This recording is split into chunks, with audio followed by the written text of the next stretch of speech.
Manusia ada wa minan nasi mayasri, mengorbankan jiwanya. Wa minan nasi mayasri nafsahu ibtigha amradatillah wallahu raufum bil ibad. Ini kisah sahabat Arumi. Suhaib Arumi itu belum sampai Madinah, ayat ini sudah turun. Sahabat-sahabat bertanya, siapa yang dimaksudkan dengan ayat ini ya Rasul? Nanti kalian akan tahu. Beberapa hari ditunggu itu. Karena perjalanan Mekah Madinah itu kalau kilometernya sekitar 430. Nah, diingat-ingat kayaknya belum nih, ada nih sahabat kita ini belum. Suhaib Arumi atau Ibnu Sinan ini. Akhirnya ketika sampai, Masya Allah, oh ini toh yang dimaksudkan oleh Allah, dan di antara manusia ada orang yang mengorbankan jiwanya untuk mendapatkan keridhoannya. Apa sebabnya? Dia ini orang kaya banget, termasuk orang kaya konglomerat di kalangan Quraisy itu adalah Suhaib Arumi. Ketika berangkat hijrah itu dihadang oleh orang kafir Quraisy. Mau kemana kamu? Mau menyusul Nabi? Oh, Suhaib, kami tahu kamu salam. Kamu tuh orang baik. Ya sudahlah, ayo kembali lagi aja. Ayo kembali lagi aja. Macam apa? Kembali, kalau orang Jawa, kembali mendem, kembali mabuk, kembali yang jelek-jelek aja. Maka kata beliau, oh enggak.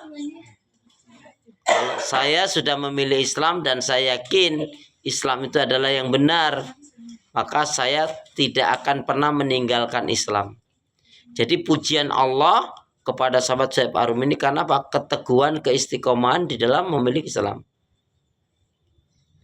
Karena dia orang baik, orang kaya baik. Akhirnya apa? Ya sudah, gini aja deh.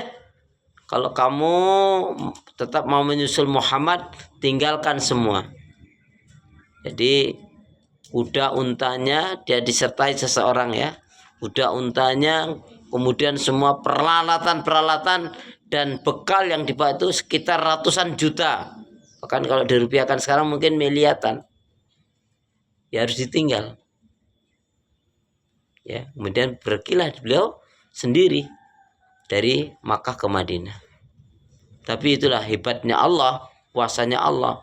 Di sangat terik yang panas itu dia seolah-olah tidak merasakan itu panas. Ya. Beliau tidak terlalu merasakan haus padahal panas yang sangat. Dan rasanya dekat saja. Ya. Termasuk ada yang mengatakan itu mestinya ditempuh 1 bulan lebih, ya. Atau kurang lebihnya 1 bulan, itu ditempuh kurang dari waktu yang semestinya.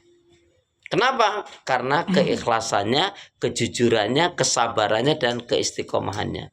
Itulah diabadikan di dalam Al-Quran. Oh pantas, ini orang kaya yang dermawan, orang kaya yang hartanya banyak digunakan untuk membantu fakir miskin, kaum du'afa, untuk perjuangan dalam Islam.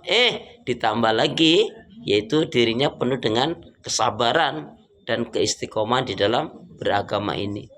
Itulah yang menjadikan nilai lebih turunnya ayat ini. Makanya kalau kita ingin mendapatkan janji dari Allah seperti dalam ayat ini, satu, kita harus memiliki ya keistiqomahan di dalam berprinsip hidup. Tanpa keistiqomahan tidak bisa. Coba saya ingin sampaikan juga, ada satu kisah, satu riwayat yang mengerikan menurut saya. Apa itu?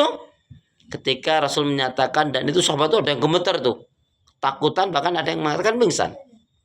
Yaitu adanya seorang yang kata Nabi, ada seorang yang melakukan amalan-amalan ahli surga. Banyak kebaikannya. Saking banyak kebaikannya ini nggak tampak sedikit pun dosa maksiat yang dilakukan. Semua mengatakanlah wawal khair, wawafil jannah, wawafil jannah. Dia di surga, ini ahli surga, ini ahli surga. Karena tidak ada tampak keburukan dosa yang dilakukan. Tapi apa yang terjadi? Sejengkal sehasta sebelum kematiannya, dia melakukan amalan ahli nar. Dan akhirnya dia mati dalam keadaan menjadi penghuni neraka. Nauzubillah min dzalik. Nah yang kedua kebalikannya. Ada orang yang melakukan amalan-amalan ahli neraka. Jahat banget dia. Buruk sekali orang ini. Sehingga nggak tampak ada kebaikan. Seolah-olah nggak ada baiknya orang ini. Tapi betullah kuasa Allah. Sejengkal sehasta sebelum kematiannya apa? Dia diberi petunjuk hidayah oleh Allah. Dia tobat dengan tobatan nasuha. Dia beribadah dengan sebenarnya ibadah. Dia berhijrah dengan sebenarnya hijrah. Kemudian dia melakukan sejengkal sehasta sebelum kematiannya itu. Dia melakukan amalan ahli surga. Dan dia dalam keadaan mati. Husnul khotimah. Nah, kita jadi teringat dengan kisah seorang yang bernama Kosman. Siapa yang masih ingat kisah sahabat Kosman? Bukan sahabat. Kisah seorang yang bernama Kosman. Jangan tanya, Kosman yang mana? Kosman yang mana? Tahu kisahnya Kosman? Belum. Mau tahu kisahnya? Baik, begini kisahnya. Kisahnya begini. Jadi Kosman itu adalah, saya sudah sampaikan yakin, yaitu yang tidak ikut perang Uhud. Jadi semua kaum sahabat laki-laki kecuali yang uzur, mereka pergi ke medan Uhud beserta Rasulullah. Tapi Kosman yang gagah ini enggak. Kalau istilah orang Jawa itu emak-emak, Bu, ternyata ada kesamaan. Emak-emak, ibu-ibu zaman dulu sampai sekarang ini, dari zaman bahala berhala sampai ayana teh zaman kiwari teh sami sadayana. Naon samina? Atos naon teh atos? Teh beda milari naon teh atos. Di dia mah teh aya milarin, di dia mah ayana na meser. Masya Allah. Apa ku ya?